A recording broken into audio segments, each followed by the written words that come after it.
rục mẹ car hàng ya krum rục tay chlen cầu tler gut chung tar cầu car hàng knem lu tlai tru tu man y lệ cơ câu tôi này hiam ác lệ cam ngắt con hiam ác lệ cam ngắt con hiam ác lệ cam ngắt con tơ xa tan càng tai cầu tơ lu tới nắm tap tru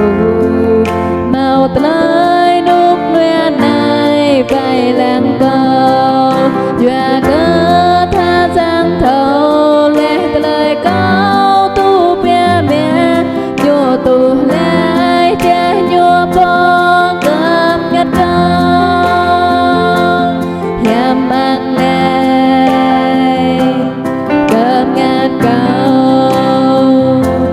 hiam ác lẽ cam ngắt con